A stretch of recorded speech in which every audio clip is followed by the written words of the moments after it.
Right now, your phone knows where you are. It knows where you were yesterday. It knows how much sleep you got last night. It knows what time you woke up. It knows which video you watched before falling asleep. And it probably knows all of these things more accurately than you could describe them yourself. Think about the last week. Your phone knows where you had your coffee. It knows how long you sat in traffic. It knows how much time you spent on TikTok. It knows what you searched for at 2 a.m. It knows which song you played on repeat. And while you've already forgotten half of those moments, your phone hasn't forgotten a single one. Maybe the closest observer of your life isn't a friend. It isn't your family. It isn't even your partner. It's the device you carry in your pocket every single day. Every time you touch your screen, you leave a trace. To you, it's just a simple action. To algorithms, it's data, a location, a search, a video, a reaction, an emotion. Piece by piece, your phone builds something invisible.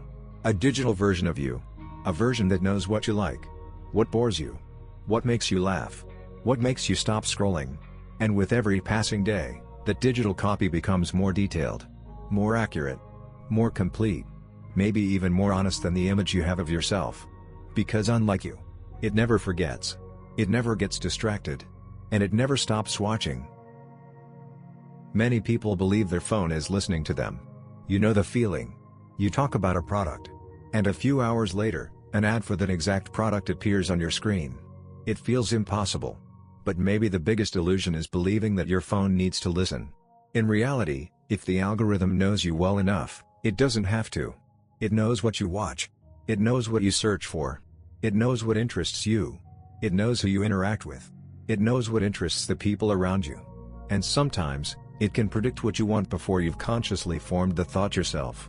Not because it can read your mind, but because it has learned the pattern. And human beings are far more predictable than they like to believe. Your family knows where you live. Your phone knows exactly what time you leave home. Your friends know where you work. Your phone knows how long you stay there. You may not remember what you did on a random Tuesday 2 weeks ago. Your phone does. It can reconstruct almost every day of your life. Places, times, habits, routes, breaks, patterns. A complete map of your behavior. Built silently. Day after day. Imagine losing your memory tomorrow. Your phone could probably tell your story better than you could. This is where things get really interesting. Most people think the goal of data collection is to figure out who you are. But that's only the first stage. The second stage is far more valuable. Figuring out what you're going to do next. If it knows what you'll buy tomorrow, it can show you the perfect ad today. If it knows what makes you angry, it can feed you content that triggers a reaction. If it knows what captures your attention, it can deliver that stimulus at exactly the right moment. If it knows what keeps you scrolling for 5 more minutes, it will put it right in front of you. And that's when an uncomfortable question appears. Is it still predicting your behavior? Or is it starting to shape it? Because there's a massive difference between observing a decision and helping create one. And once a system can influence millions of decisions every day, where does prediction end? And control begin? Throughout history, humans have built tools to serve them. The hammer, the car, the computer. All of them were designed to perform a task. But the smartphone is different. For the first time, the tool is learning about the user. Every day, every hour, every second. It learns what motivates you, what scares you, what attracts you, what keeps you coming back. And with every new piece of information, it becomes more effective at capturing your attention.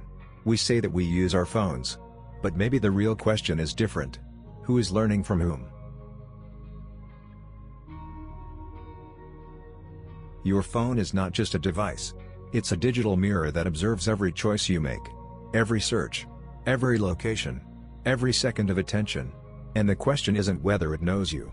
The question is, how well does it know you before you even know yourself? If you want to understand the hidden systems that shape human behavior, influence, money, and power, subscribe. Because this is only the beginning. Most people only see the outcome. We look for the mechanism behind it. See you in the next code. The control code.